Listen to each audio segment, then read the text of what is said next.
Hypocrisy. Hey, what's up, guys? Welcome to Law-Splaining the Interwebs. I am your host, Nick Recato of Recato Law, small law firm in Central Minnesota. Sorry about the delay. I was on with Joe right up until like 10:59, and then my kids are supposed to go to bed at 11, so I had to go tell them, go to fucking sleep, go to sleep, go to sleep. Anyway, we're here now. Hope you guys are doing well. It's Monday. Everybody loves Monday, right? Monday is everyone's favorite. Monday is everybody's favorite place, day, thing, whatever. It is, it's fantastic. So I hope you guys are ready for it. I hope you guys are here for it. And we're going to get into some stuff today. We're going to kind of see where we go. We're going to kind of see where we go because we're going to start with a couple topics that I've got. I've got Brian Kohlberger, the guy who is accused of murdering like a whole, like what, 4 women or something. Is that in Ohio? I never remember what state. I think it's Ohio. It doesn't matter. We're gonna have the article about it in just a minute. His lawyers are challenging his indictment.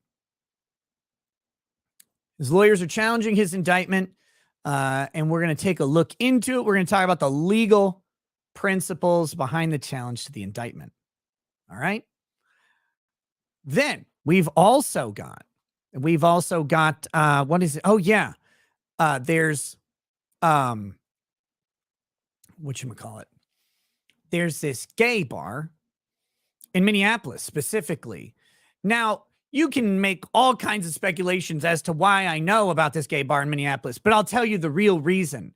It's because I like to go to musicals and Broadway plays at the Orpheum, which is more gay than most gay bars. But this gay bar is right across the street from the theater where the VIP side entrance is. And so my wife and I like to go see, like, we've seen Les Mis and Hamilton and Phantom of the Opera and a whole bunch of shit. The sequel to Phantom of the Opera, which is awful. Oh my God. Andrew Lloyd Webber should have been shot for writing that. Anyway, right across the street is this bar called The Saloon. And you immediately know it's a gay bar because in the middle of winter with like 2 feet of snow on the ground, you look at the outside seating area and it's full of bare chests and leather chaps. Like, so it's like, that's a pretty gay bar right there. Like, that's super gay. So the saloon is rebelling against Anheuser Busch and Bud Light, which I find to be hilarious, right? They're like so gay that Bud Light isn't gay enough for them. After all this, even the LGBTs are turning on Bud Light. And so we'll talk about that and like the failure of political marketing and how that, like, if you're not a political company, specifically, political marketing is extremely dangerous. If you are a political company, political marketing is only massively dangerous. Talking to you, Black Rifle Cut Company, like this concept of political marketing and trying to move your customer base to your political opinions has caveats and risks to it. So we're going to talk about that through the lens of Anheuser Busch and their Bud Light failures. And then we can go all sorts of places from there. I'm relatively open to wandering around through some topics. We can talk about Monday. We can talk about the Trump indictment more. Working on setting up a really great interview, hopefully this week, on the Trump indictment. Someone who's never been on the show before. It'll be the next episode of Direct Examination if I can work it out just right. So I'm going to be trying to get that locked down in the next day here, and hopefully can get you guys a specific date on that so people know when it's coming. Again, the previous episode of Direct Examination was with Ed Greenwood, the creator of the Forgotten Realms. Completely apolitical, really just a great talk about his life and work and the product that he's created that is becoming so mainstream after decades and decades in existence. It is moving away from neckbeards and nerds into neckbearded nerds who are now the mainstream uh, sort of audience, right? And that's pretty interesting. It's just something to see your imagination brought into humanity's eye and accepted. Because I think a lot of us, like me, for example, if my imagination was fully brought into, like, if my fully realized imaginary worlds that I've created in my mind were brought into the public eye, I imagine they would not be accepted. If they were, I would probably be a well-published author or movie maker or something. Instead, I'm an asshole. So you can kind of get like this sort of, I get a reverent awe when someone's worlds are brought to life and then loved. And whoa, what's up to Joe and the Good Logic Raiders? Welcome. I love you all. I'm so glad to have you here. But so that was the life story and work story of Ed Greenwood. And if you did not watch that episode, I highly recommend it. It's one of my favorite live streams that I've done ever. And I really loved that show. And it's the testing waters for this new format. Now, the next show will be a little bit more on the legal and political side of things, but also the guy, Will Scharf, is running for Missouri. I kept saying Mississippi the other day. Missouri Attorney General. He's an accomplished lawyer. He should have some great war stories, some life stories. The Trump part of it is going to be a compartmentalized section of direct examination that I want to get to. But the point of direct examination is not to examine a topic, is to examine a person, their life's work. Now, he's brought into my radar, and I think his stuff is relevant because of this Twitter thread. And we might actually go through that tonight. I'm kind of thinking that might be where we take a pause and look into it after these two initial topics. That might be a great next place to go, because this Trump indictment is everywhere. And I apologize to people who are kind of tired of hearing about that political sort of news stuff. Believe it or not, I'm not the biggest fan of covering it, especially these days. It's really tiring and trying for me. It divides people. It gets people like really fired up, and in ways that aren't always the best.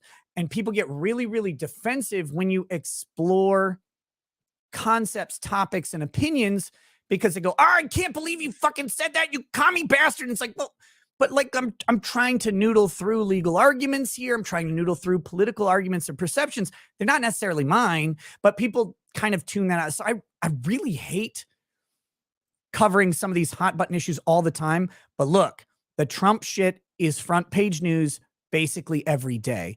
And the main reason I want to preview this particular section of it is because I'm trying to get a relevant, learned, experienced guest, so we can take our time looking through it from our perspectives, get our questions and kind of brains going in the direction that this person in the interview is going to go. And then when the interview comes, we can go into it awares rather than blind. And I think that's got a lot of value to it. And that's why I want to explore specifically this topic, this week before that interview happens. So humor me a little bit on that one. One of the things that I was just talking to Joe about, we might explore this topic a little bit too. Joe and I, right at the end of the show, he brilliantly brought up this article that has been, this subject has been resonating with me and screaming at me for months, both in my own personal capacity of burnout, of depression, of anger, of anxiety, that you guys probably have noticed leading up to June, right before I took my vacation. Is this idea of social media being directly connected to an increase in depression, hopelessness, helplessness amongst the youth. It's nice that we're talking about the youth, but I see it unless I'm crazy. And I think you guys too, if you're online enough, you see the sentiment turning negative. You see the anger ramping up. You see the divisiveness. And you see people say, we've never been more politically divided. One, I don't think that's true, but I think it is a true perception, which is a weird statement to make. But I kind of want to delve into this. And part of my personal mission, and this is not for y'all's benefit. I love you all very much in the most gay Anheuser Busch Mulvaney way. I love each and every one of you. But let me suggest that this is also for my own personal benefit, probably the most, in my own like mental health and sense of well-being, is to try and bring like a little bit more white pill to some subjects, a little bit more humanity maybe to some of these things, because it's really easy to get lost in the spiral of this shit sucks all the time. And before my trip, I tried so hard to record a video. I just wanted a short video that basically says the world isn't shit and neither are you. Because so many like live streamers and news people, shit, the world is garbage all the time. And you might be in a bad spot. You might be in a bad, stretch. You might live in a shitty neighborhood, whatever it is. When it rains, it pours. Don't get me wrong. But that doesn't mean the world is always fucking bad. And if we never have anything to look forward to, my God, how can we not feel hopeless and helpless? And that's what I think social media is really breeding. And it's terrifying to me. And the hardest part about recording that message, was trying to find a way to word this next thought diplomatically as possible. People like me and some of my colleagues have a tendency, because it sells, to sell you a shitty world. Everything is bad. Everything is going to hell. Everything is terrible. Sensation, sensation, sensation, sensation. All the while, and I'll only speak for myself, people like me, specifically, we're going to talk generally too, and a bunch of people who make way more money than me are living very, very well. People are telling you that economic crises are on the way. You're not going to be able to afford anything. Everything's awful. The economy's bad. And they're literally pulling in millions of dollars a year, sometimes millions of dollars a month. And I cannot sit with a straight face and tell people that the world is miserable while I'm not. And I'm starting to get really frustrated with the grift. And I don't mean this in the jovial, cute grifter way, but the grift that so many people are running. That everything's in crisis, and they're living the exact opposite of everything being in crisis.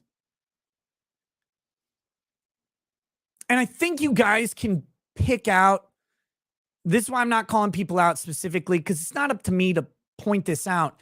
It's pretty obvious who's doing it, when they're doing it, where they're doing it.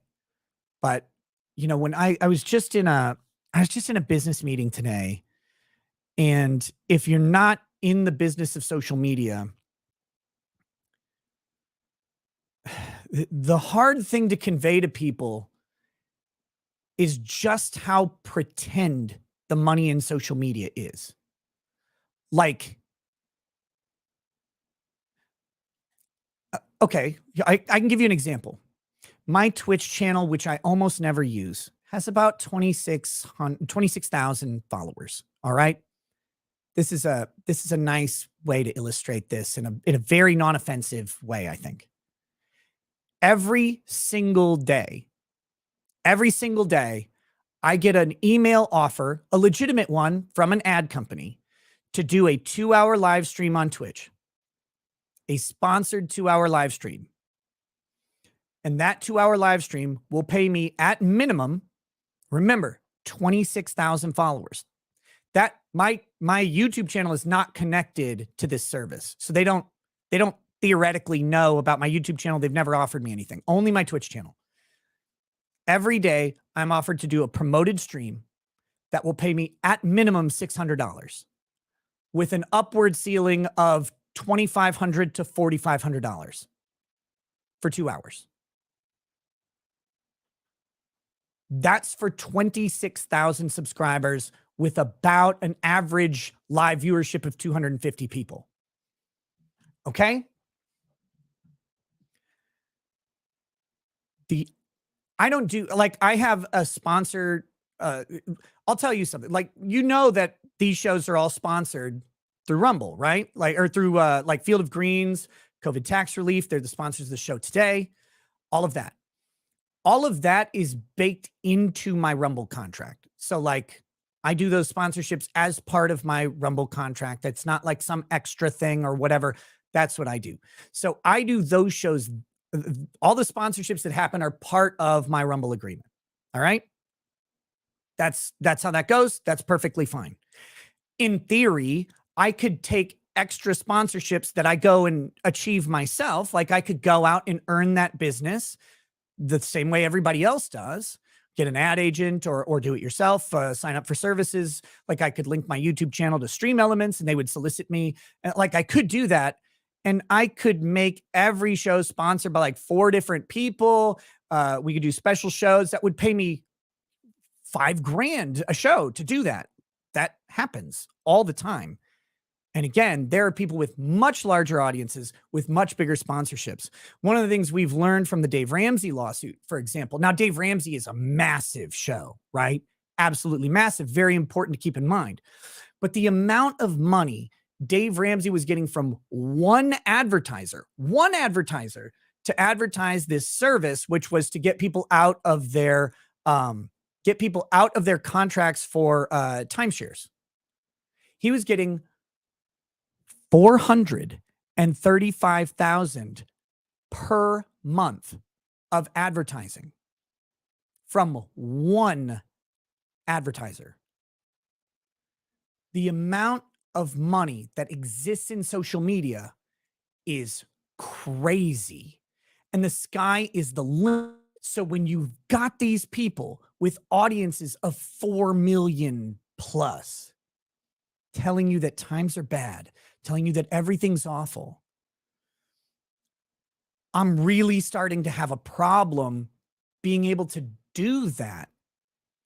Now, I don't make $1 million a year, but I make very good money doing this, right? I've been doing it a long time.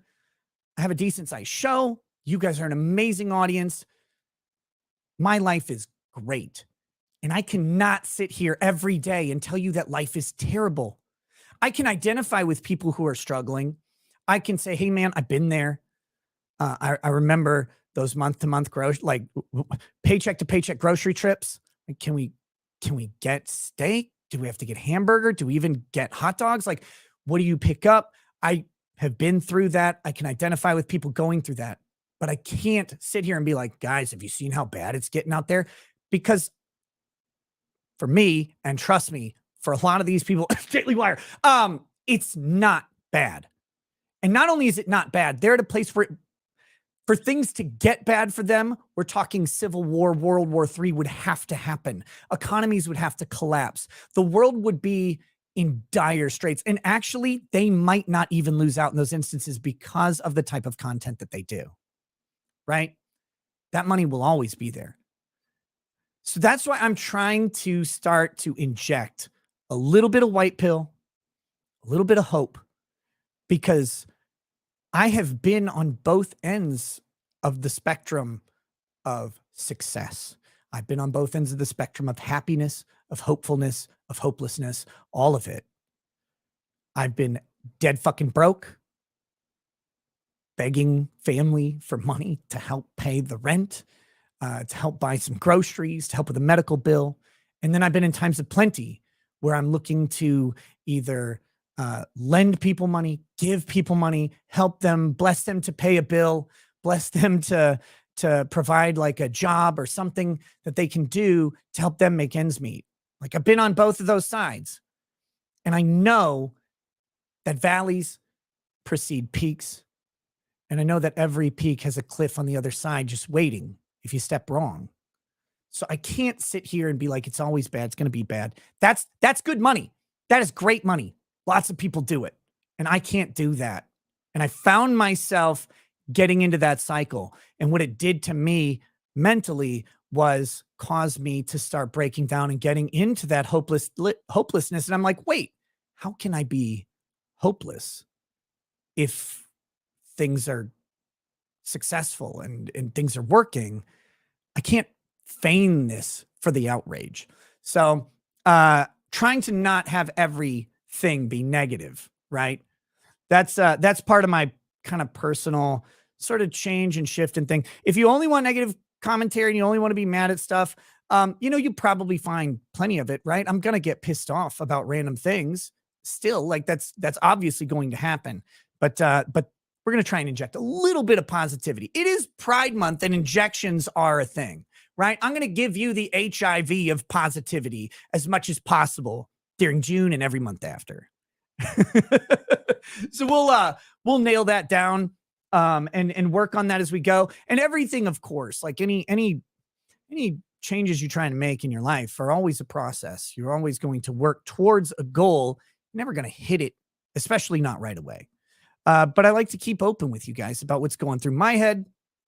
Hopefully what you guys can either look forward to, or more importantly, if that's not what you want to hear, if it's not what you want to talk about, know when to tune out and find someone else who is talking about the things you want. Because I never want to hold anybody, like I don't have a right to any of your attention. I don't have a right to speak into your lives, tell you what to think, what to feel, who to watch, or anything like that. I can only give you my perspectives and my opinions. That's what I'm here to do. And I never want to come across like I somehow own your attention, your allegiance, or anything like that. So I try to just be open about how things are going in my mind, how things, plans I have for the show and all of that stuff. So anyway, that's my little stupid soapbox. And again, it is Pride Month. So every single stream is going to have an LGBTQ section. And we just got through ours right now where I gave you a bunch of gayness in the best way. But with that, we're going to hit a couple of these super chats. We're going to start in. So I think the agenda is we're going to hit Kohlberger first. We're going to hit Anheuser Busch second. We'll probably hit the Trump thing third. And then fourth, we're going to delve into maybe that the same article that Joe was looking at, because I didn't get to spend much time with the article, and have a discussion maybe about social media. And if you guys come up with some interesting topic or article, you post it in locals, super chat me about it, or you can regular chat me about it too. And I'll try and see. You don't have to super chat something. I'm not saying that. I try and watch all the chats, and if I see it and it's interesting and we can talk about it, if it grabs my attention, we'll do that. Otherwise, we'll go through the show. There will be a local stream following. I'm not quite sure what we're doing yet, but we'll have some fun doing a locals exclusive afterwards. And if you are following my locals, if you are, I mentioned that I am building some things. I wrote like this long post. It's very introspective lately, but I wrote this long post about kind of the direction that I want to take things. And something people have been asking me to do for a long time is something meaningful. Whatever the fuck that means, right?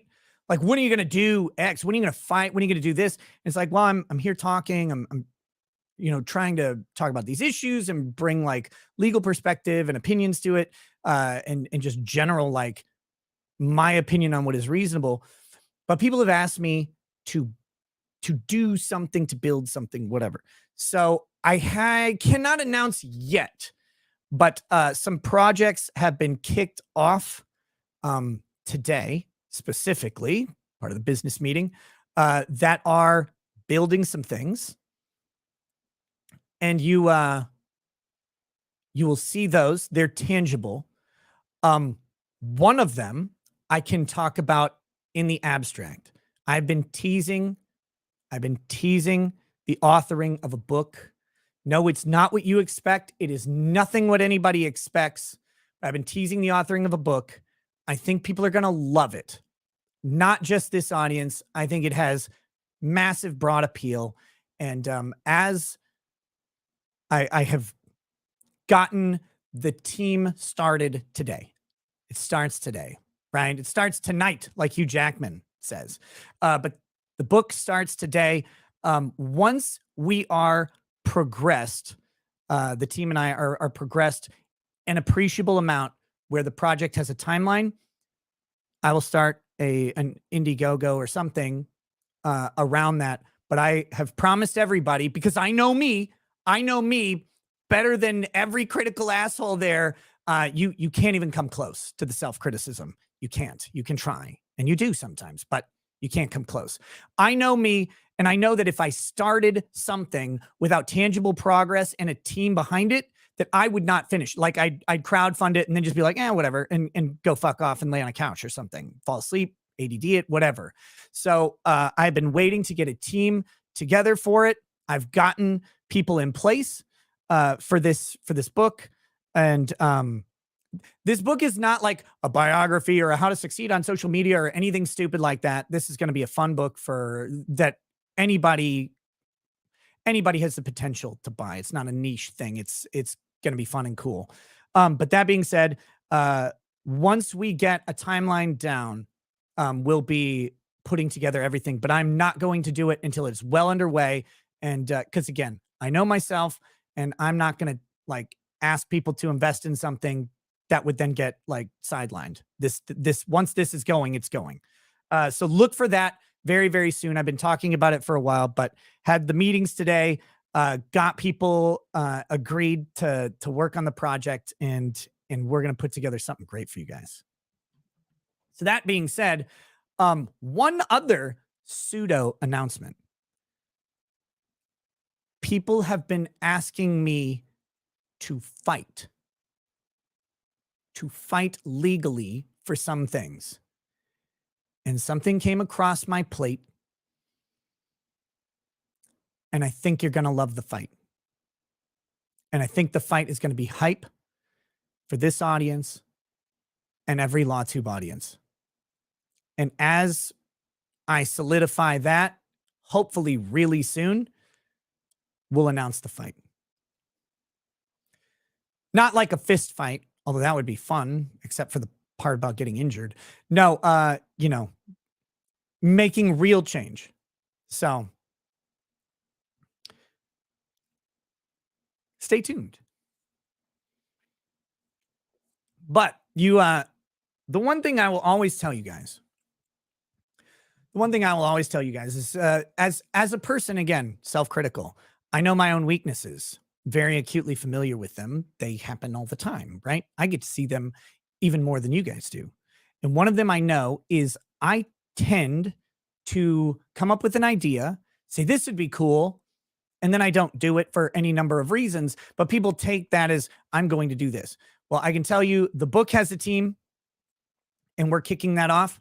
But again, won't ask anybody to even look at it until I'm sure that that's going to that the train's not stopping. And the second thing, the fight is very close. And once that's solidified, I'll let you know, but don't take my word for it. Watch for my actions, watch for it to happen. And when it happens, you'll know there'll be no missing it. It'll be big. So, but until then, this is just a preview. Please stay tuned. Again, I don't ask people to invest in an idea, and the fight hopefully won't have any investment. It's not like just get ready to join my GoFundMe. That's not the plan here. That's not the goal of this at all. So I'm not asking people to invest in the fight. I'm asking you to invest your interest in the fight. And I think all of you will be interested in it. And I think it's necessary. And people way smarter than me are working on that one. So you guys will, again, don't take my word for it. Just a thing to keep an eye out. even if you don't watch the show, keep an eye on the news, because once it drops, it should be pretty fucking fantastic. So that being said, like I said, super chats, and we'll get into the show. We've got Jason McConnell says, I once scored a foursome at First Ave and it was gay as hell. The bar, not the foursome. First Ave, legendary bar, downtown Minneapolis. Prince's bar. So it's got to be a little bit gay. Gotta be a little bit gay. No, First Ave, great legendary music venue in Minneapolis. Good times. Check it out. I've only been there for one show. I was in college. My buddy and I went and saw Bad Boy Bill play some house music at First Ave.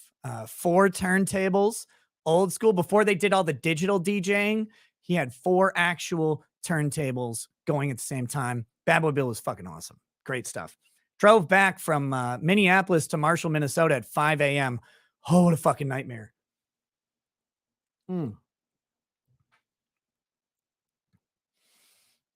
Let's see. Tracy Dealman says, hello, Nick. How are you? Pretty good. Pretty good right now. Dave Nolte says, what you say about your 30s is true. Today I'm hitting 34. My life only gets better. Since it's my birthday, give me a banger of a toast, you shasty lawyer. Do it in Trump's voice. Okay. Okay, we can do that. Bad Boy Bill sounds like a stripper. No, he was a house DJ. House music was like proto techno. I'm not sure how to describe it.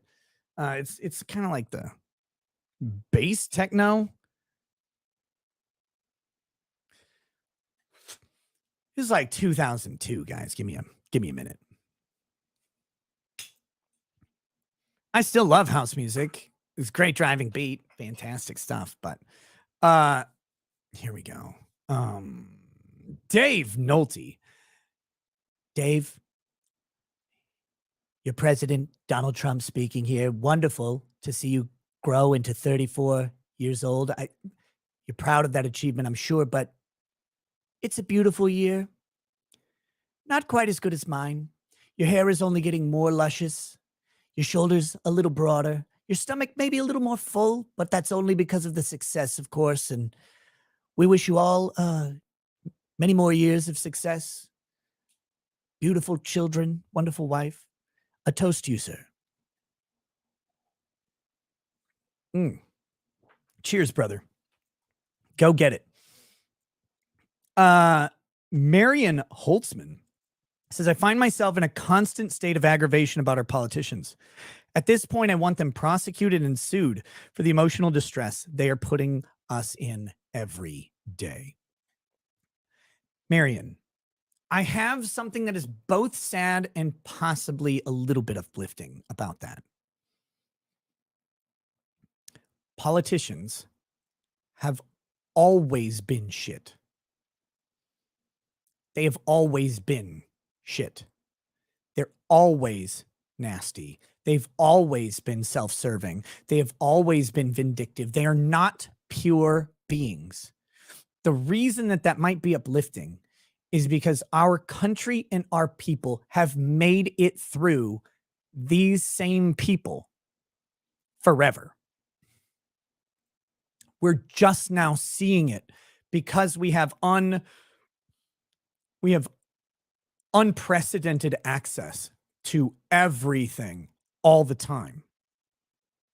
Everything all the time.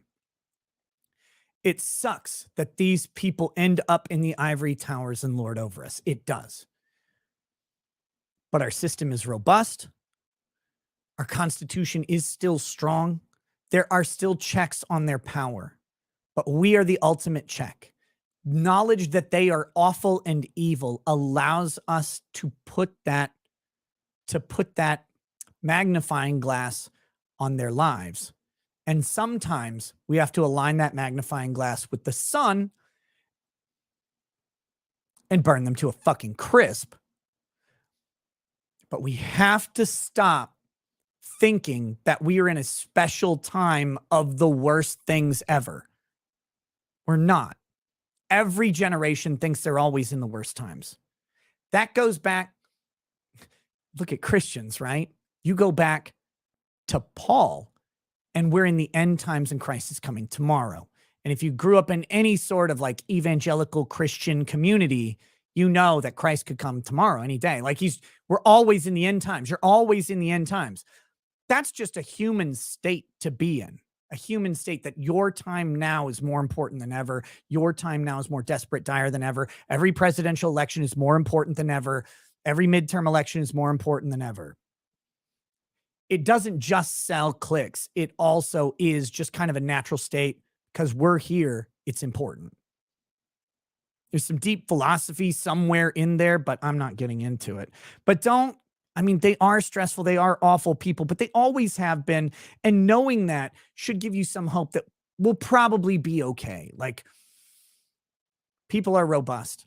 They bounce back. Systems can withstand some shit. All right, here we go. Walter Deadman says, you finally wrote an experience manual on the Baldo. No, I have not. Law and Lumber. What up, Rob? R.E. earlier, the world isn't a miserable place. Divorce attorney here, quote, you're still allowed to be happy. Find something that makes you happy. Use your time. Make something. You'll feel better. The world only sucks if you let it. Yeah, and I mostly agree with Rob there, my good friend, who we need to talk again, Rob, sometime soon, of course. But I mostly agree with him that there are times in your life where you have very little control over how bad things are going. You lose a job. He's a divorce attorney. You getting divorced, whatever it is. Like, there are times when you're in a fucking downpour and you're swimming upstream. I'm mixing metaphors here because of how bad it gets. There just isn't something, and you don't see any hope.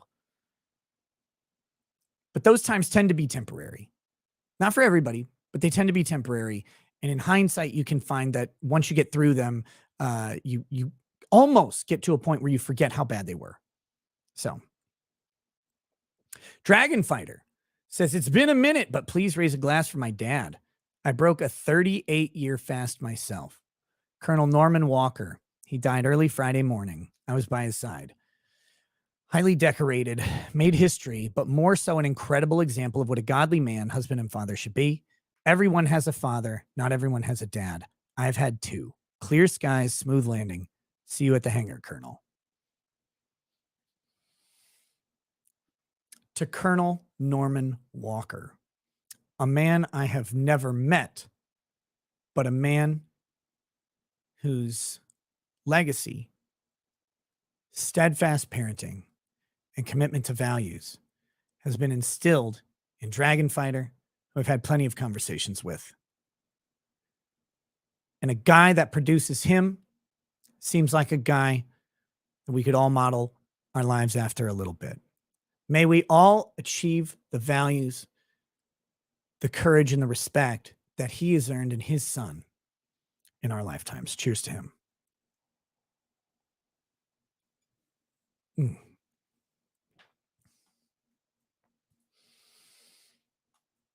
All right. What do we got? I think it's time to get into these topics here. Good 40-minute introduction. That's how we like to do things. Remember, articles are only an excuse for a show. Just kidding. Here we go. All right. So here is Brian Kohlberger, Idaho. Did I say Ohio? Idaho. College murders. Brian Kohlberger may fight the indictment. Lawyers claim the prosecutors are withholding evidence. So let's take a peek at what is going on here. We'll talk about the legal issues at play, what it means if they're right. Hello, says Ricada. Wait, this is important. This is much more important. Hello, says Ricada Law. Are you racist? Yeah. White people suck. You mean, are you racist? This is such a weird question. I don't know what it is to be racist. Do I make racist jokes? Absolutely. Because they're funny. Right? Like,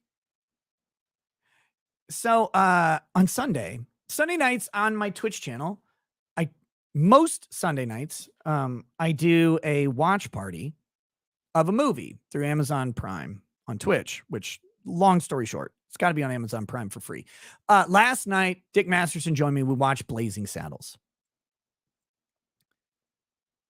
1974 Blazing Saddles. The amount of beautiful bigotry involved in that movie is it warms your heart to remember that people knew when jokes were jokes. And the best way to make jokes is to have them hit a little close to home. Like a Ukrainian soldier shooting at a Russian tank. You want to hit just near the target, right? Like just close enough for them to go, oh, fuck, shit, that's, you got me, right? Like you got me. But with everybody being in on the joke, what we don't have now is the ability for people to buy into the joke. They don't want you to escape to comedy. They don't want us to recognize that there are certain cultural or ethnic differences between people that don't divide it. Like, they're just there, right? Like, black people are better at jumping on average. And white people are better at credit scores. Not on average, just totally. It's that's fine. That doesn't need to divide anybody. Like, it's a joke. It's comedy. It hits close to home. We can all go, you got me. You got me. That's an okay thing. And we used to be able to do that. Like, we used to be able to have fun conversations and realize that, yeah, we get to recognize some realities of our society. We get to talk about stereotypes, make fun of them, and be okay with them, because, like, while you have the stereotype that all of X does Y, it's amazing that everyone you know that is X doesn't do Y. But that doesn't make it untrue. It just makes it more ridiculous. And that's fine. Like, that's okay. The problem with racism is when it manifests with hateful intent. It's not words. It's not syllables. It's not like, it's not some slur. It's a slur issued with malice or hatred. And if we give words and stereotypes and concepts, if we give them power and authority over intention, then we're slaves to syntax. We're slaves to fucking syntax. And I didn't come across unwillingly on a boat, so I'm not a slave to shit. Don't be slaves to syntax. So offending someone is totally okay? Yeah, fuck you. What do you want to do? Like, everything you do is offensive to somebody because people are retarded. Entirely retarded. They're stupid. As a group, people are idiotic. And everything will offend somebody. You cannot sit there and try and mollycoddle some fucking loser who's going to be mad about every action you take or everything you say. Be offended. Try to not fist yourself, you fucking idiot. I don't know, while you're pulling your thong strap out of your ass. Yeah, people are such bitches these days. People were always bitches, but man, they're extra bitchy about this stuff. Again, it's always about what you put into what you say or do. Do you actually hate people? And if you do, I mean, fine, right? Like, you're allowed to hate. You're allowed to hate people for the worst reasons. You can hate the Chinese because their eyes are squinty and their noodles are too greasy. You can hate everybody for anything. But if you do, if you are like that, if you hate for these sort of extrinsic and ridiculous reasons, I mean, maybe assess why. Like, figure out that part of you. Because maybe that's not profitable. I don't know. I don't really hate anybody except for that hello guy. Like, he seems like a nonce. But everybody else, like, what do I have to hate anybody for? Well, I like greasy noodles. Me too. I love the greasy fucking lo mein. Yeah. I'm just saying some people, racists, might hate the Chinese because their lo mein is always way too fucking greasy. Like, calm that shit down. But I love it. I love it. Is it bad that you judge people harshly for their actions before the race? Only if you don't want to get stabbed in Detroit. No, of course it's not bad. Oh my God. Nah, man, it's just I don't know. People accuse me of being whatever. And you can never change an outside person's opinion by your words. And often you can't change it by your actions. People formulate and do what they're going to do about it. It's fine. Like, if you're chasing down people's opinions and perceptions of you, you're chasing a losing battle. You're a okay, I'm not going to make another racist joke, but you're a white guy chasing Usain Bolt. You're not going to catch it. You're never going to catch someone's opinion of you. You're never going to catch perception, wrangle it, and say, finally, I have it. Now they're not going to think I'm a racist because I did whatever. We're going to get to that with Anheuser Busch. Anheuser Busch tried to force things, and then they tried to wrangle that opinion about them, and it's backfiring again. That's great. It's the funniest shit on the planet. And that's the way it goes. Hello says, bro, you said blatantly racist things in the last 5 minutes. Why are you acting like I'm basically calling you a racist? What blatantly racist thing did I say? Black people can jump really high. That's how they get over the prison walls. How is this a mystery to you? You think they're not all locked up automatically? I mean, that's a racial characteristic of being African American, is you are arrested and convicted the day you turn 18 and put in prison. Only the NBA players can jump over the prison walls and get out. That's not racist. It's just a fact. Good God. Why is this guy so mad? Are you writing from in a prison, sir? I'll send my reparations check to you from my accountant. You said it's okay to judge people by their race if you want to survive in Chicago. Oh, who's the racist now? Look at this bigot. Look at this fucking bigot. I said Detroit, but you think all those cities look alike, don't you, you fucking racist? How dare you, sir? I said Detroit. I cannot believe you. Oh, they just all look alike now. Good God. Where's your robe? Where's your robe, Klansman?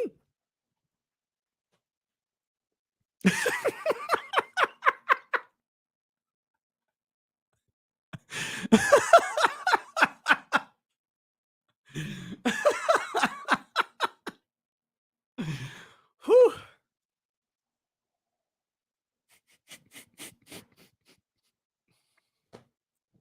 I have the best job on the planet. People are asking why I'm so red. I'll tell you. It's not willing. It's a skin condition called I actually had to go in the sun for 3 days straight. That is not in my wheelhouse of activities. I'm not a big fan of it, but I've had to be outside for 3 days. So, I wish it was because I was just plastered, but I'm not there yet. We'll get there eventually, I'm sure. But yeah, no, I've just we've had family stuff at the lake for the past 3 days. The first one was at a different lake. That was a family reunion for my father-in-law's side of the family. And then yesterday was birthday parties for a bunch of nieces and nephews. And then today was going back to the lake to hang out with my in-laws who are camping there. So it was good times. But good God, it was oppressively hot sitting outside. and the lake doesn't have shade. So I am racist against lake shores. Because, like, look, lakes are fake and lake shores are manufactured. Like, it's a fake beach. You brought a bunch of pummeled gravel. It's not beautiful white sand, the best sand. Like, black sand's only pretty good, but white sand's the best sand. It's made out of pounded like seashells and coral and shit like that that have been busted up by the tides over like hundreds or thousands of years or whatever. Make this beautiful stark white sand beach, right? And so you go there, and it's like a beach that pays its taxes. The neighborhood of the beach is safe, all that stuff. And so you go to those white sand beaches, they're great. Well, Minnesota doesn't have an ocean, so they don't have sea life to get crushed by a tide. So instead, they just bring a bunch of fucking dirt and they pour it all over the ground. But to like give you the illusion that that's a real beach, they chop all the fucking trees down by the beach, and they're like, look, it's this beautiful swath of brown sand with rocks in it. Sit on it. And you're like, what? Like, I know this lake exists in the middle of a fucking forest. Could you have just left a couple trees for shade? Just any like trees for shade would be helpful. So I hate the false presentation of lakeshore beaches. They're garbage. Like, stop pretending that we're not in the middle of a fucking forest that was cleared out by a Norwegian farmer 100 years ago. Like, plant a damn tree. Get eco-friendly. God, I hate it. Oh. So I'm sitting out there in the sun, sweating my ass off while my kids are playing in the lake. But yeah, so I'm finally, because people are like, oh God, get tan. I don't know if I'm going to do this tomorrow. This is a tangent. Welcome to my life. I'm either going to do this tomorrow, maybe Wednesday. It depends on when I have time. I have to do a couple trips, then a couple long drives that might make it hard. It'll either be tomorrow or Wednesday or Thursday. I have to change the water in my hot tub. So I'm going to do a local stream of the hot tub cleaning. We did one last summer, I think, too. Basically going to hang out, like, I'm going to just clean the hot tub and hang out with my locals people. So look forward to that. That's going to be a daytime locals thing very soon. Law and Lumber. Can't move, brother. Sorry. It's like have the ability to move. All of Lady Racket's family is pretty much in this area. And so there's some family members that we're not keen to leave yet. I mean, if it's purely like politics and taxes, I would have been out of here yesterday. But it's the realities of life and life of compromise and life with a partner that you don't get to just unilaterally say, hey, I hate this state with a passion. Can we go somewhere else? It's, can we, like, do we have the opportunity to move? What factors are there? And some of the factors, family is thick, man. Family is thick. So, anyway, Thomas says, do you love black people? Unironically, yes. Black people are basically my favorite people. Not only they build my home with free labor, but also they're really funny. I don't know if you guys have ever met a black, but they're fucking hilarious. And if you get a group of blacks together, you have two things. One, you have conspiracy to commit a crime. And two, you have a recipe for explosion. And the explosion is not what you think. That's white people crime, is exploding things.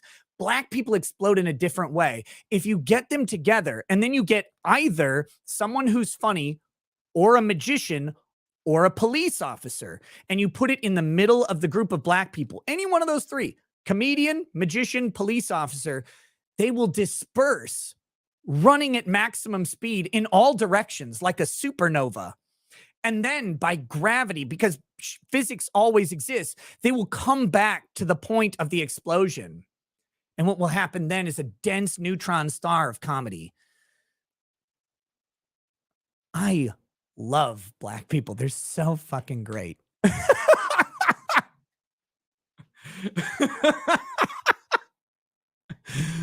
If you've ever watched a clip of like David Blaine or Chris Angel doing a magic trick to black people in like LA, you will see exactly what I'm talking about. It's amazing. It's amazing. Hello. I'm going to report you if you don't stop. Good.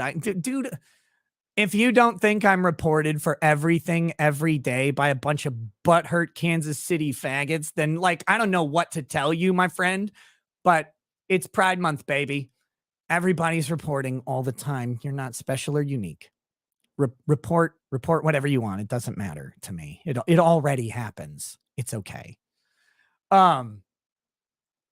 Enjoy it. Enjoy it, my friend. Do whatever makes you you. And if you don't get the reference, that was a Blazing Saddles line. That's why it's okay to say, because it was in a movie.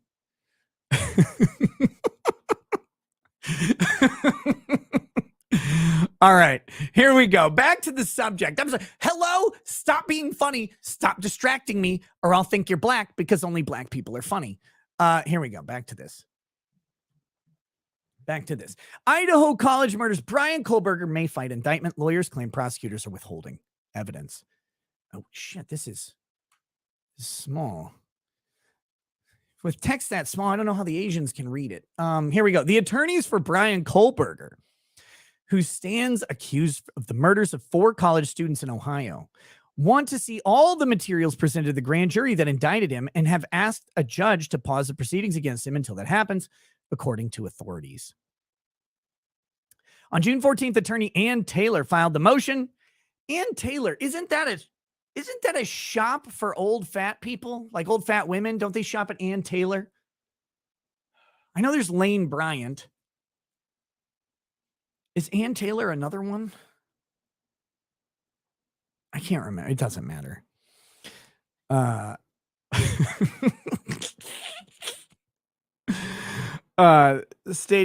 they filed a motion stating Kohlberger may want to contest the indictment, according to KHQ. Last month, Kohlberger stood silent during his arraignment, which Taylor said was, quote, to preserve his right to contest the indictment.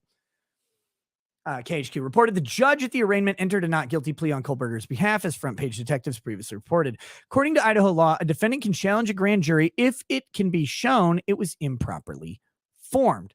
So we've got a couple problems with the alleged problems with the Kohlberger indictment. Let me preface this. Motherfucker's accused of murdering 4 hot chicks.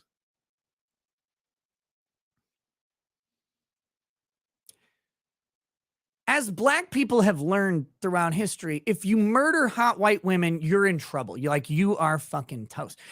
In fact, black people learned that even if you don't murder hot white women, but someone blames you for it, you're fucked anyway.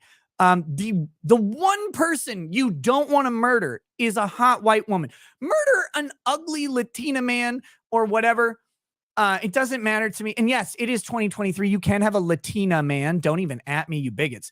Murder someone hideous. Do not murder hot white women. If you murder hot white women, you are fucking toast. You're toast. You're done.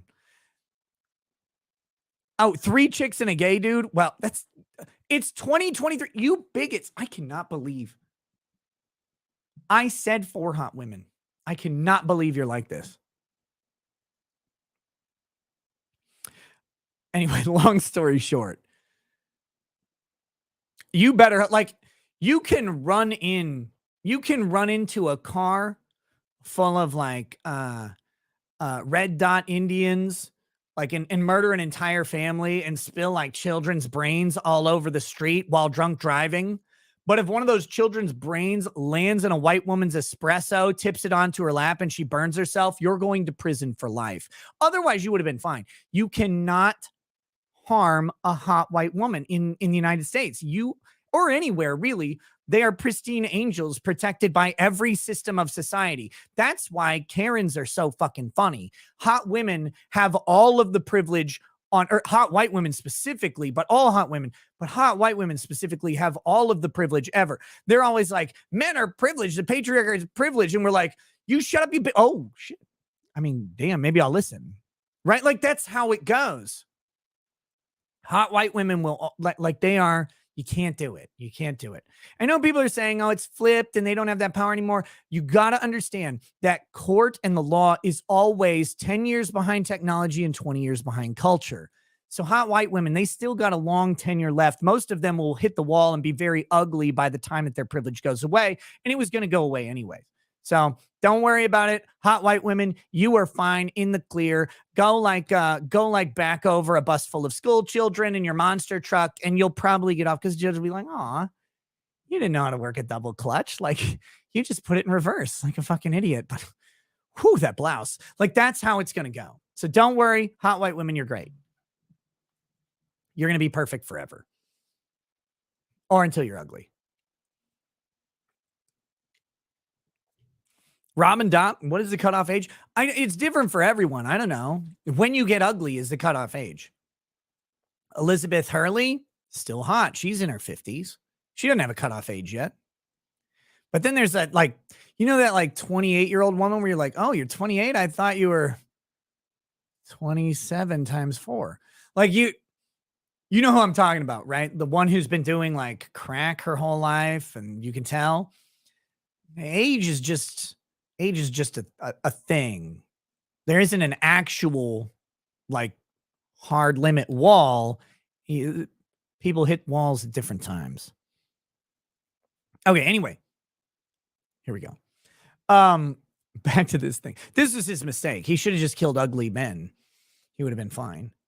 You can't kill gay men now either, though. Very important. So, prosecutors have already handed over 51 terabytes of data in the discovery process. 51 terabytes. That's a lot of fucking terabytes. That's a Wu-Tang level of terabytes. Like that terabyte level only exists in a kung fu movie with bad dubbing, including photographs, social media data, hours of recordings, and more. Last week, Taylor filed a motion seeking additional time for Kohlberger to decide if he wants to provide an alibi in his defense, as Front Page Detectives reported.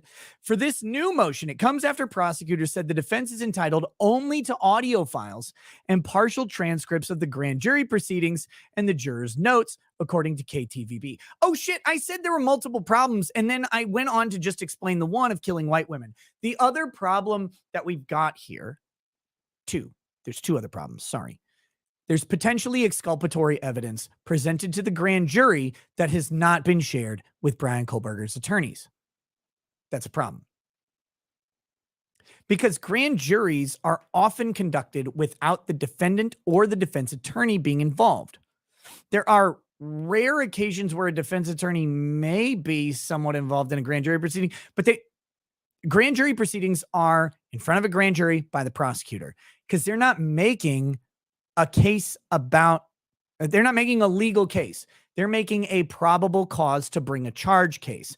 So they don't have to have beyond a reasonable doubt. They don't actually have a standard of evidence.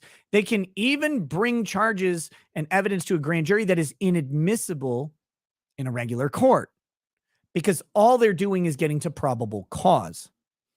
But if there is exculpatory evidence, they have a duty to, even if they don't present it to the grand jury, they have a duty to turn it over to the defendant. He has a right to exculpatory evidence. It's the Brady. There'd be a Brady violation if they don't do that. So that's one issue. The other issue here is that this is a highly publicized trial, and part of the ability to challenge a grand jury is if the gathering of the grand jury, the selecting of jurors, is improper in some way. Highly publicized trial. If it's in a small enough county, is the grand jury tainted by the media? Do they need how did they qualify these jurors? Are they properly brought into the court without subjective bias? Don't know. Now they're saying, like, wait, we only get audio recordings. We don't get video of the grand jury proceedings. Maybe they're saying they're not getting enough information about the grand jurors. They can't make a proper challenge without this info. If they get the info, can they do this? So these are some of the issues that they're facing right now. Again, this man murdered hot white women. They're not going to get around this on a technicality, probably. For the new motion, comes after prosecutors said defense. In the motion, Taylor stated her client has a legal right to challenge the indictment. They cannot determine if that's necessary without access to all relevant materials, including an exculpatory evidence that was presented, KTVB reported. They also argued they should know how the secret grand jury was selected in a small community, especially since there's been so much media coverage of the case, according to K-Boy. Prosecuting attorney Bill Thompson, Bill the Jackhammer Thompson, stated he has no problem with a reasonable extension of time, but he also requested an extension for the state should the defense decide to proffer a notice of alibi, K-Boy reported. As front page detectives previously reported, 28-year-old Kohlberger was studying for a PhD in criminology at Washington State University. Oh, he's guilty as fuck. Split Tail says, hey, Nick, can you do a toast to my brand new first-time granddaughter, Colleen? No one is more eloquent than you. Start her life off right. Yes, in just a minute. Let me finish this paragraph and then I will. 28-year-old Kohlberger was studying for a PhD in criminology at Washington State University when police believe he broke into a home in Moscow, Idaho, and stabbed 4 students to death. Kaylee Goncalves. Oh, Goncalves. She must have been doing those toe rises all day. 21 years old. Madison Mogan, 21 years old. Xana Kernodle, 20 years old. And Kernodle's boyfriend, Ethan Chapin. Wait, you guys were saying he was gay. I thought you were saying the guy was gay. So he was gay, but he was dating a woman? Okay. As of now, the trial is scheduled to begin on October 2nd. So this is so that's what's going on here. Again, the issues, exculpatory evidence being the main part. There's exculpatory evidence that was allegedly presented to the grand jury that the lawyers want to have access to because they don't have access to it yet. And then the other thing is how did they assemble this jury? Because if the jury is not properly assembled, if there's taint involved, they can challenge the grand jury. Effectively, that would allow the state to get a new grand jury according to some rules. And then they would be able to rebring the indictment. I don't think we're at the point where a new indictment would be double jeopardy yet. So that's the issue they got. Now, if they don't present the exculpatory evidence, I mean, they should have the opportunity to do so. You wouldn't get exculpatory evidence for the indictment anyway. Like, that's not going to save you. That's not going to save you doing the exculpatory evidence for the indictment because you don't, like, again, indictments are based off of the prosecution making a case for probable cause, not a case for conviction. But that exculpatory evidence does have to be presented prior to trial so that his attorneys can potentially use it. He has a right to it eventually. Adriana says her name was Gonçalves. Learn some Portuguese, you bigot. Portuguese? Oh, you mean the midget Spaniards? No, thank you. No, thank you. Oh, we've got our own little Latin language. Shut up, you fucking tinies. Like, oh, we took over Brazil. Yeah, the Spaniards got the rest of South and Central America, and you're proud of Brazil? Oh, cool. Yeah. I guess. Okay. Just kidding, Adrian. I just have to shit on the Portuguese because of that Star Wars girl. All right. Okay. Split Tail. Hey, Nick, can you do a toast to my brand new first-time granddaughter, Colleen? Yeah, I can. Here we go.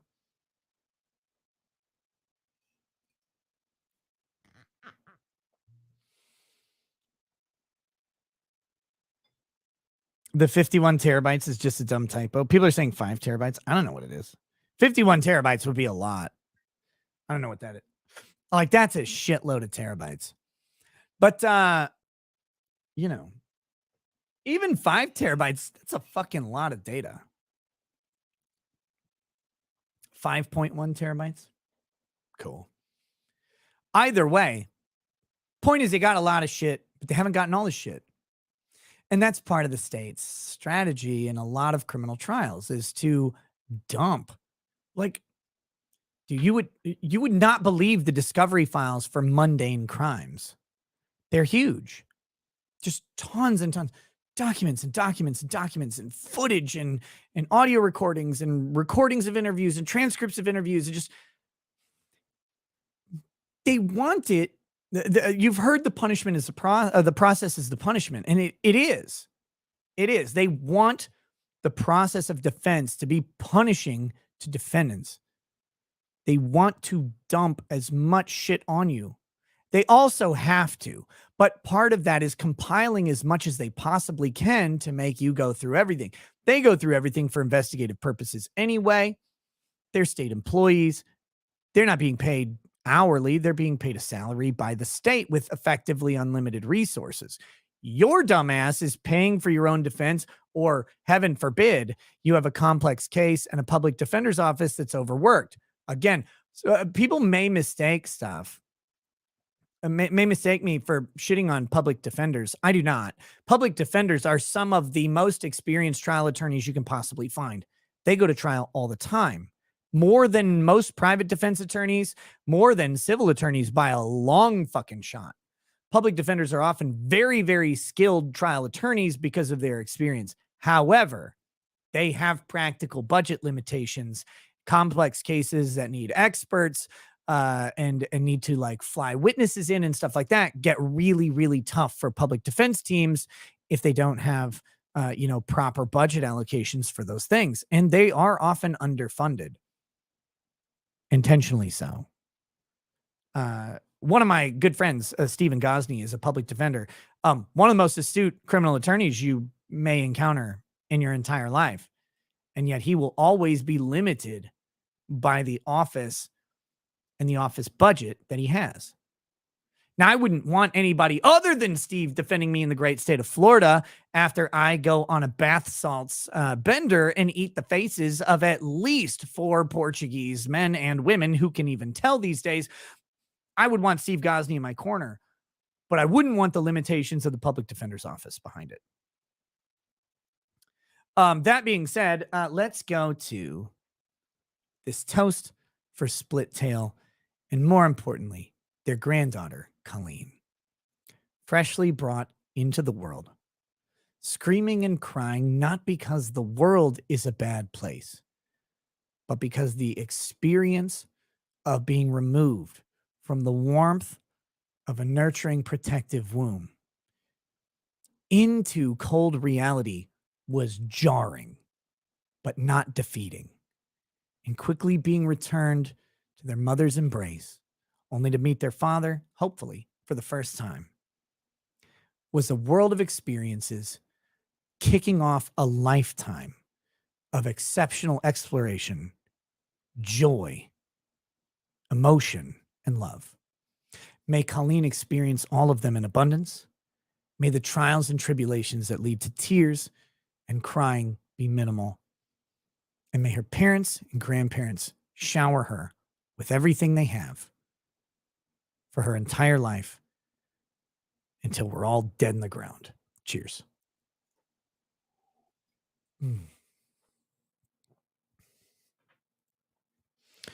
All right. There we go. There we go. With that, look, so the wrapping up the Kohlberger thing, and then we'll do the switch over to Rumble in just a second. Then we can say even more racist stuff to Hello. Hello did say they ate 3 ounces. Did you say ounces of mushrooms?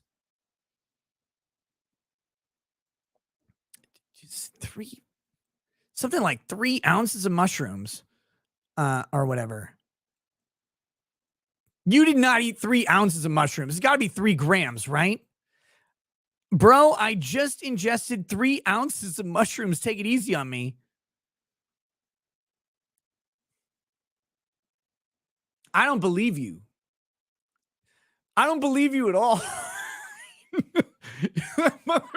That's a lot of motherfucking mushrooms, but okay. All right. If you did that, call a hospital, sir. But see, now I know.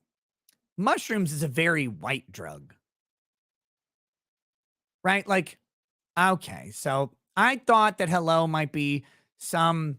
I should have known, because white people are empathetically racist, or like empathetically anti-racist. Where like white people are like, I'm mad on behalf of black people because they're not good enough at being mad on their own. They need white help. So I'm guessing that's what's going on. Uh, Mushrooms are a very white crime. So I was thinking they were a minority. It turns out they're just boring. But dude, if you ate 3 ounces of mushrooms, my goodness, enjoy the ride. You got to be vomiting like fucking crazy right now. Good luck to you. Ugh. Uh, okay, here we go. Split Tail says, "Yeah, father, and she will always be a girl." Tipping the 21-year Balvine. Thanks, friend. Cheers to you again. All right, here we go. I think I think if you eat 3 ounces of mushrooms, you just become president of the United States, right? Like I can't imagine what that.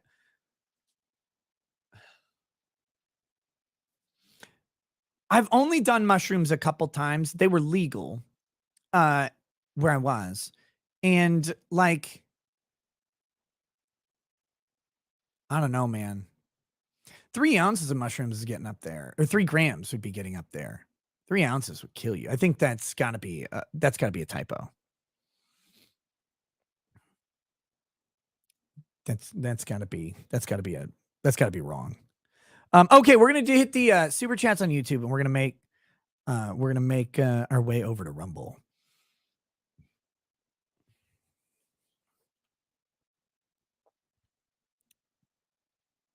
Last time I got mushrooms, I almost shit the bed. No, I didn't almost shit the bed. I was just afraid because I couldn't feel my ass.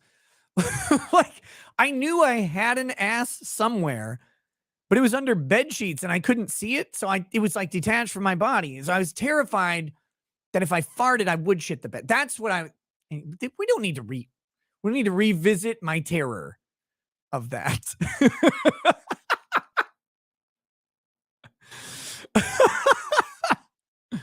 I was in a different fucking planet. Okay. Leave me alone. Do you have an ass though? I used to. It disappeared with the mushrooms. It retreated like Hank Hill. Okay, here we go. We're gonna read the rest of these super chats and go to Rumble. Oh my god. Talking trash and truth says communities are breaking down like crazy. People losing their minds every day. More drama. Be true to you, Popey. Always, always. And look, guys, it is really easy to get wrapped up in drama. Either drama between streamers, the communities, or drama within communities. And we're all fucking vulnerable to it at any time. If you're a YouTube, a Rumble, or whatever, if you're a streamer, or content creator, you got to be on guard for drama. Not like to stop the drama's going to happen. You have to be on guard in how you engage it and how much you let it how much you let it dictate you.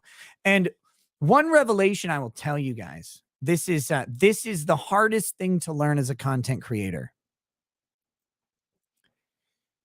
And I'm going to say this. I know it's going to piss some people off. If it pisses you off, it's not you. If it doesn't piss you off, it probably is. The biggest threat to you as a content creator are your biggest fans. They're the biggest threat to you because they're there all the time. You want them there all the time. They're like your awesome promoters. They're helping out. They're doing all the things. So you want to like give them access. You talk to them, whatever. They help out with the show in various ways. The moment that you do something, you have no idea what it'll be. You can't know. You cannot know what it will be. The moment you do something, they become the most hateful, vindictive cunts on the fucking planet. And you'll be like, the fuck? You will have no idea what you did to rankle their day. And they will leverage anything over you to try and get you to do what they want. And if you don't do it, heaven help you. As a content creator, be on guard. Be on guard. I hate to say that. Like, I hate to do it. I am like, this is not always true in my life. I am one of the most extroverted people I've ever met these days. It took me a little while to get there. This has been like a 10-year journey of extroversion. Because I was not always extroverted at all. But I decided I'm going to start like paying attention to people, learning names, trying to engage in people's life stories a little bit better than I did. Because my dad expressed it this way, and this is still sometimes true of me. I try not to, but I'm really bad with names. People shit on Drexel all the time because it's like Nick, whoever he's talking to, Joe. Hey, Chronic, come on, Chronic. You know this. But that's a mnemonic tool to help solidify and cement names, is to use them over and over and over. My dad expresses it this way. He says, when I get introduced to people, I hear my own name. And that's how I have been most of my life.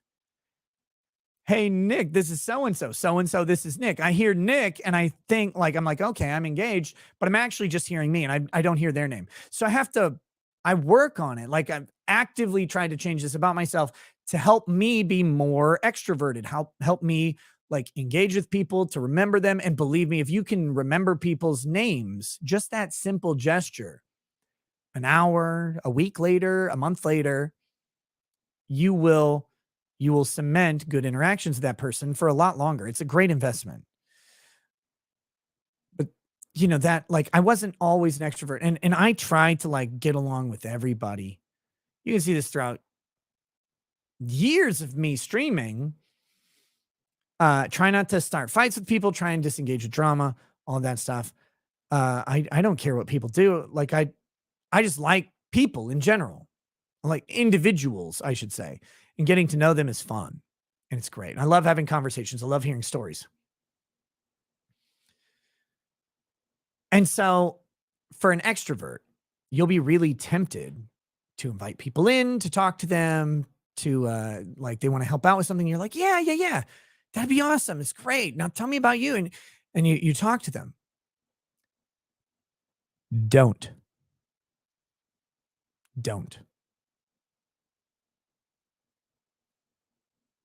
And I hate saying that. I hate it. It fucking pains me. But people are awful. And they think they own you. Not everybody, but there are people who think they own you. They have a right to speak into your life. And because you talk to them on occasion, or you let them in a little bit, that they know you.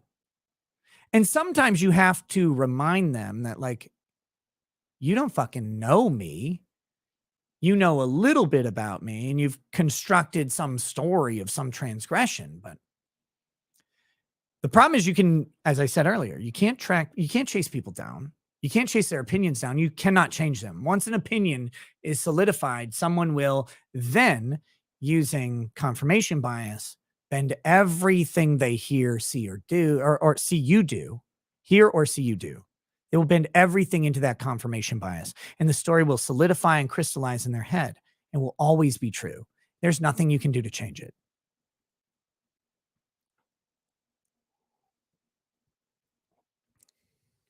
So just don't. Just don't.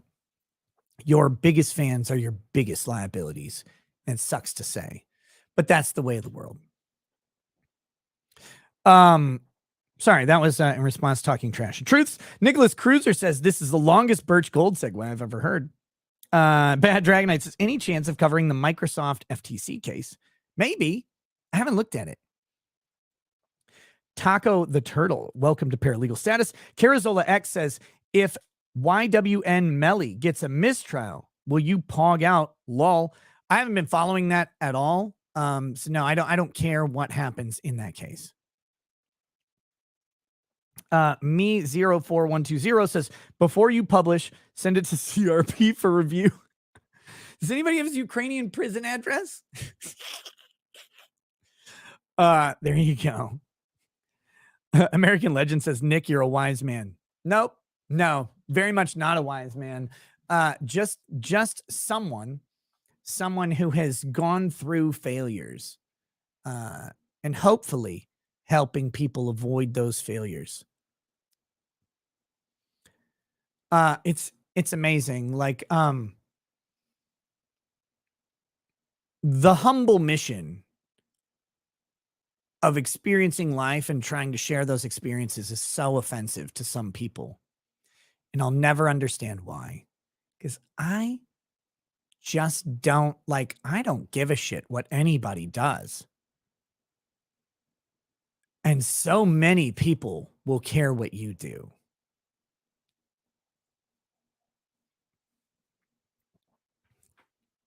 And if you don't think about the world in the way of really giving a shit what other people do with their lives, you can get caught very unaware. Here we go. Nicholas Cruiser, turn on the TV. Doesn't matter what channel. Ricada just hit the Pentagon. Yes, thank you. A reference to my dad waking me up on 9/11. Thanks, Dad. Mostly Gluten says, if your book is about 3 midgets, a ring, and a few wizards, I'm sorry to inform you, there's a movie about it. Not like this one. Because believe me, they lose the ring and the wizard had a bad day during it. Next, Matt from Tennessee says, happiness pro tip, find someone who loves you like Tim Pool loves his chickens. Tim Pool plays guitars for his chickens. Aisha Frazier says, pray for Snafu in chat's brother. He's got bad MS. Damn. Guys, if you're praying people, pray for Snafu and his brother. Well, pray for Snafu's brother. Basara 549 says, look up the Illuminati New World Order CCG card. Every year is worse, and read its color text, not stat block, translated from a cuneiform tablet. Wait, what? That sounds very confusing. M says, you do give a shit, Nick. No, I don't give a shit what you do with your life if it doesn't affect me. I might disagree with you. I might say, I don't know if that's the best move, but I'm not here to stop you or change you. What can I do other than offer an opinion on something? I'm never going to hold ransom over you and try and change your behaviors. What do you want me to do? Jeremiah Wolf, hey Nick, love your show. Hey, thank you. From your conversation with Joe about your kids and cell phone, do you think it's reasonable to regularly go through your kids' phones to see what they are doing?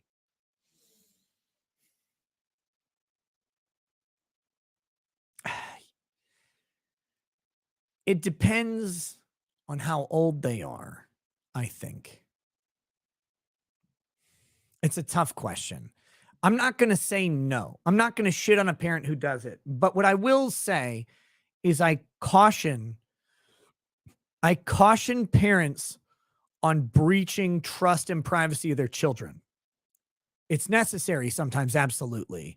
If you think your child is getting into some shit, or you think someone is speaking bad influences into your child's life, you probably need to know about it as a parent.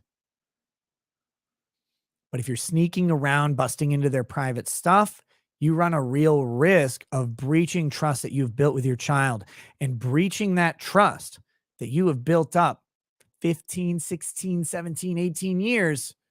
You can destroy all of it very quickly, and it will take a long time to repair. To me, that should be a nuclear option. That should be the life, the soul, the sanctity of my child is at risk. The safety of my child is in jeopardy, legitimate jeopardy. I think that parents have a possibility of trying to justify an intrusion into their child's privacy over shit that isn't dire. Say, oh, I'm really concerned. That's a soul searching check. That's a soul check on you. I can't tell you what that is, but I've met a lot of parents and a lot of people over the years, and the way that they interact with their children and the breaches of trust for stuff that is sometimes dire and sometimes mundane can have the same justification. Just be cautious of the damage you do to your relationship. It's something you have nurtured forever, and you can throw it away really quickly. And if you throw that trust away, the temporary safety you're able to give your child is gone for a decade or more. If you suspect your kid of watching Matt Walsh videos, put him up for adoption immediately. All right, here we go. Azim the Despot says, what's up, everyone? Guess who just broke out of the Hutt's dungeon? Star Wars jokes. How's everyone doing? Nicholas Cruiser, welcome to Paralegal. Thank you. Law and Lumber says, if words were actually violent beyond the borders of the U.S., then wars would be a lot simpler to fight. Seems like words don't stop actual violence. Maybe we should get out of our own bubbles. Lawn lumber, words sometimes stop actual violence. That's when you're about to be murdered and you say, wait, I'm a hot white woman. Then you don't get murdered as often. Lefty Lull, same Nick. You know how much I hate this state too, but family keeps you where you are, even if you hate it. Yeah. And that's a choice we make. Like, could easily make executive decisions and do that shit. But that's not a relationship. That's, something different. Martin 261 says, nice of us to put Juneteenth next to Father's Day so they have a reason to celebrate too. Oh, don't do that. Hello's going to melt. It should settle the confusion. Craft count the maker's mark. Rye Guy says, men, small rod, you can transition to alpha male. Just measure your forearm and contact your gender affirmation specialist. Mine is 12 inches. There you go. Good idea. Eric Kirscher, welcome to Paralegal. Zin the Despot says, Idaho native here. The county that the University of Idaho is in, Lata, isn't a terribly big county, but it is one of 2 blue counties in Idaho. Fire Goddess 3300. Today is my 33rd birthday. Can I get a happy birthday? Fire Goddess, happy 33rd birthday. Enjoy life. Enjoy aging. Enjoy the wisdom that I don't have, but you can grow from your experiences, your failures, and most importantly, your successes. Emulate the successes, learn from and avoid the failures, and revel in the fact that you've had both. Happy birthday. Asia Frazier says, curious, do you cook the shrooms or eat it raw? The ones I did, again, the ones I did in a different place. Minnesota, they are not legal. We do not do shrooms in Minnesota. Jesus. The place where I was, they're perfectly legal, bought from a store, and they were in a chocolate bar. I don't know. Chocolate tastes like garbage, absolute trash. You have to chew it as fast as possible and then swig down a bunch of liquor or something. Anything to get that taste out of your mouth is so fucking gross. Oh, as for mushrooms itself, I haven't eaten them. That sounds disgusting. So I don't know. But sounds terrible. I heard from someone that you can grind up the mushrooms and put them in a tea bag and brew them. But I'm not I don't know anything about that. That's what they said. I don't know. That doesn't seem right to me. But I'm not a chemist, right? I'm a lawyer. If I was a chemist, I'd be better at math. But they are fucking hideous. Oh shit, Crafty Huragok. Shit, I missed this one earlier. Sorry. It says, thank you for the 10-year whistle pig. Great suggestion. Can you do a shot of it with me of it? I don't have a 10-year whistle pig on me. Nicholas Cruiser, who seems to be a chemist, says you can. The alkaloids are fully water soluble. Again, look, people mistake and misunderstand something. At 40 years old, I had the opportunity to try mushrooms legally twice in the same place. And I took that opportunity. I do not recommend people to do any of these things. I shared that story and experience because it was funny and it was something wild. I don't recommend doing that. I don't continue to do that. It's not a thing. But the story will always be with me. And it will always be fucking funny to me that I was like, because that was the most terrified I've been in a long time. I was like, I'm in this bed. I have to fart. And I don't know where my ass is. I have no idea the location of my ass or legs. And if I don't know where my ass is and that fart happens, what if I just blast shit all over the bed? That'd be so disgusting. And I didn't know what to do with that. So I shared that story and then people are fucking going crazy about it. And it's what am I supposed to do? It's a funny story. It happened, but I do not recommend people to do any drugs ever. If you're going to do something, do it somewhere where it's legal. There you go. There you go. But does that make me an expert? No, I have one funny story because that was the one time I did a lot of mushrooms. And then the other time I did a tiny amount of mushrooms and it was not really interesting, made me kind of feel sick. And it reminds me of being high on weed, which I hate because you just get sluggish, or I do. I don't know. I get sluggish. I talk like one word per year and I talk very muted when I did it like this. I don't like it. It's not my thing. But I have funny stories from them. I try to share funny stories about life with people because I like stories. But so many people get so fucking angry about stories. Anyway, like I said, don't do shit that's illegal. If you want to do illegal shit, go to a place where it's legal. Try it. Don't do it, though. It's bad for you. There you go. Anheuser Fraser says, do they taste any less disgusting than regular mushrooms? How dare you? Regular mushrooms are delicious. Regular mushrooms are great. Jesus Davila with a socialist thumbs up. Thank you. Xander's Rand says, how do you feel about Tom Bombadil? I feel like he's missing from the movies. And then finally, Jeremiah Wolf, thanks for answering. That was great. The trust thing is so important. And Aisha Fraser says, no, I was just curious. As a fat, food is my drug. If it didn't taste good, it's out of the question. Also why I don't drink. Hate the taste. Yeah. Look, I don't know. The mushrooms in the chocolate, garbage, disgusting. They make the chocolate taste like shit. I can only imagine regular mushrooms are bad, but I've never eaten them. You got to talk to somebody. Maybe the chat is like mushroom aficionados and they like them or have some tip. I don't know. I don't eat them. So I couldn't tell you. I'm the same way. Like if it tastes like garbage, I wouldn't do it at all. I could just drink if I really wanted to kind of be out of it, I could just drink liquor. Like if you drink enough liquor, you'll also lose your ass. You'll just throw up a lot. But I like non-hallucinogenic mushrooms, like just regular, like Campanelli mushrooms, delicious. Just the white button mushrooms, fantastic. Portobello mushrooms, depending on the situation, I like those. That's on me, but I don't know. I can't answer. Kate C, aka Snake Plush Kitten, 3 ounces of mushrooms is fine if they're shiitake.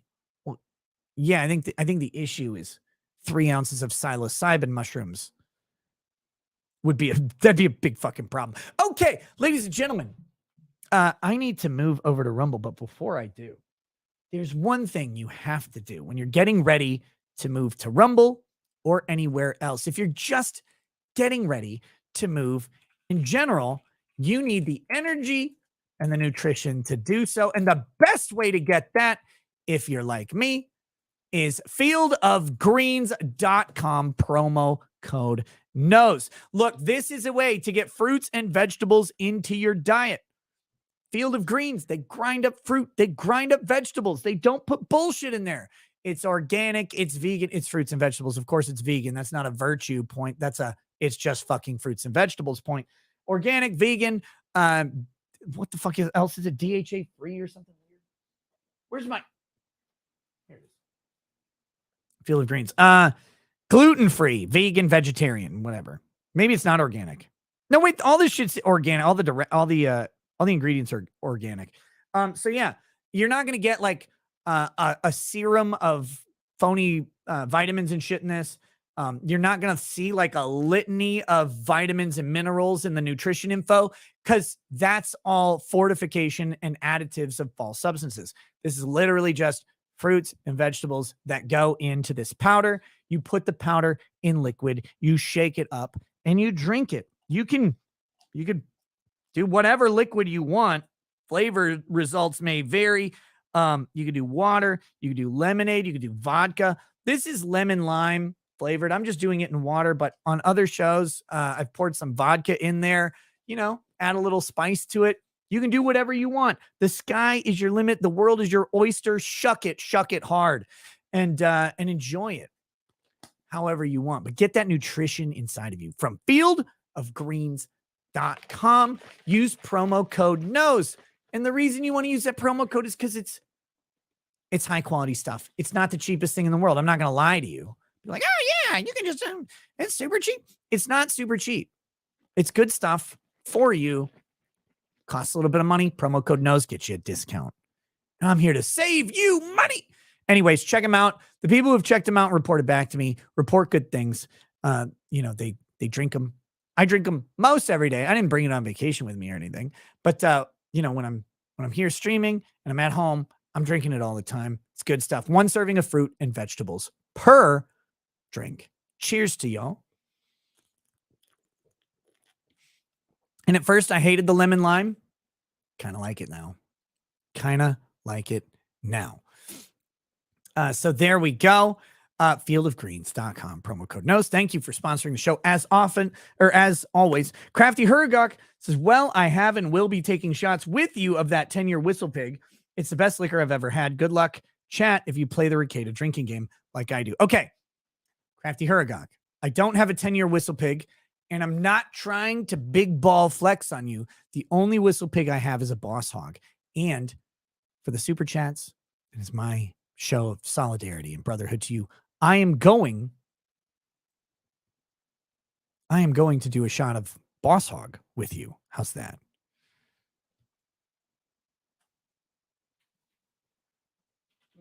Where is it? Here we go.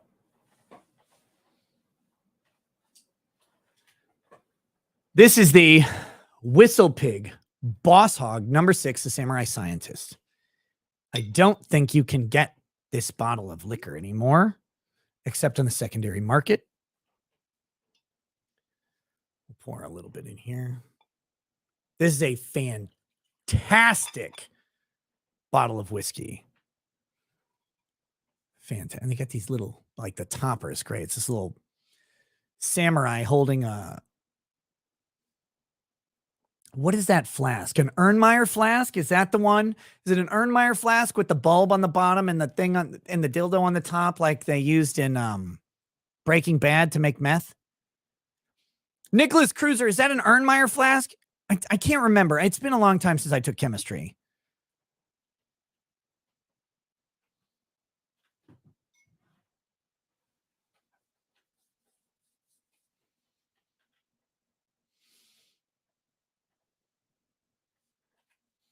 Erlenmeyer. Okay, there we go. Erlenmeyer. I don't know how to fucking speak.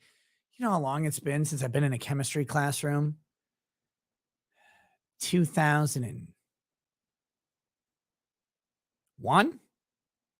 Yeah, 2001. Erlenmeyer flask. Okay, sorry. 2001 was the last time I was in a chemistry classroom. And I don't use chemistry in banking, finance, or law, so that's 22 fucking years ago. Cheers to you, Crafty Hurgok. Thanks for dropping a super chat and sharing some liquor with me.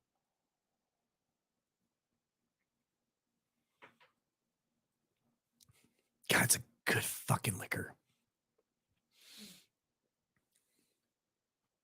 Oh shit, Erlenmeyer flasks are the cone ones. You just call the rounded ones rounded ones? Shit. Okay, God, it's a good fucking whiskey. Okay, a couple more super chats. Grifty says, grind them in a coffee grinder, place in capsules. That's not legal advice. Legal advice would be go to a state where it's legal. Jenny LJ, are there legal mushroom states? Let's see. Are psychedelic mushrooms legal? Where can you get these? Where are they legal? They're fully decriminalized in one state, which is Oregon.